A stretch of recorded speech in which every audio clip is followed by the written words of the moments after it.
In addition to Father Louis, we're joined here in San Francisco by Jeff Paterson from Courage to Resist to address the growing resistance among troops to fighting the ongoing wars in Afghanistan and Pakistan. We welcome you to Democracy Now!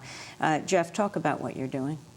Well, our group came together about 3.5 years ago to support the people inside the military who are risking imprisonment and bad discharges in order to voice what they've actually seen in Iraq, and now a growing number of those people are voicing their opposition to what's going on in Afghanistan. And they're risking jail. Some of them are going to Canada in order to avoid returning to these occupations over and over again. And we're seeing a marked increase, actually, since President Obama took office, to people straight up refusing to be called up to deploy to Afghanistan after they've been deployed to Iraq a number of times already. I think people are expecting a little bit more from President Obama as far as drawing down the troops in Iraq quickly, but that's not happening.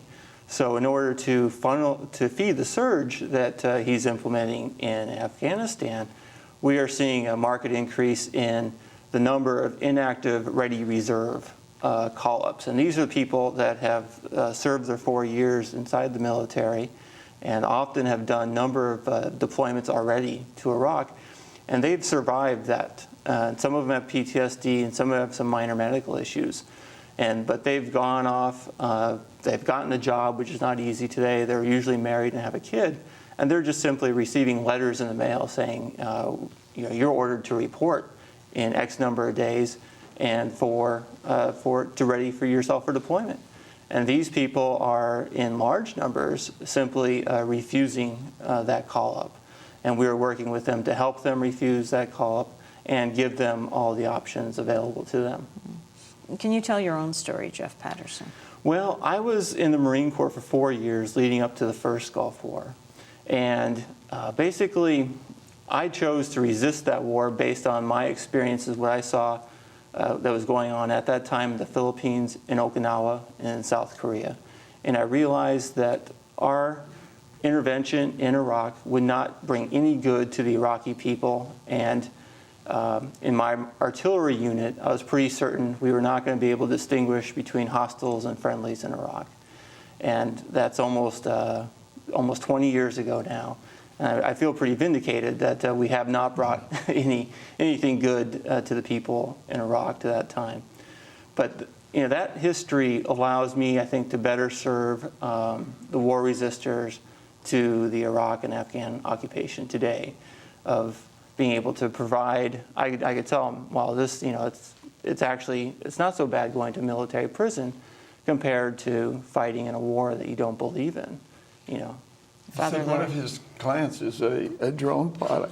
You want to tell them about that, Jeff? Well, that's interesting because the drone pilots are people who don't go to Iraq or Afghanistan. No, he's stationed right here near Sacramento, California. And based on, I believe he was a sensor operator, and based on watching his missile zoom into the target and realizing at the very last second they made a mistake, but not having enough time to do anything about it, he's seen many civilians killed.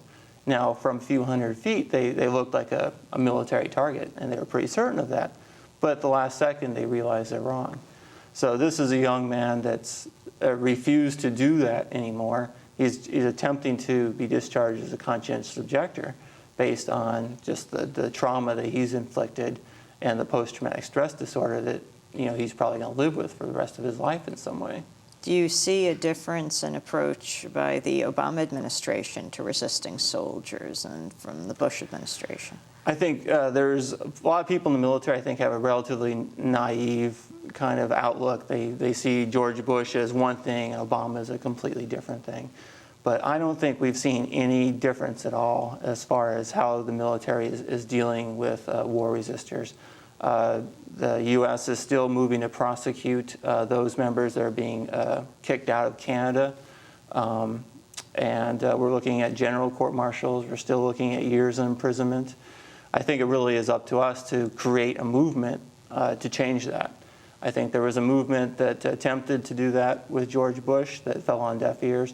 I think that if a people's movement can be created, I think there's a possibility of a victory down the road, but it's not going to happen without us sort of forming our collective people power to force that change.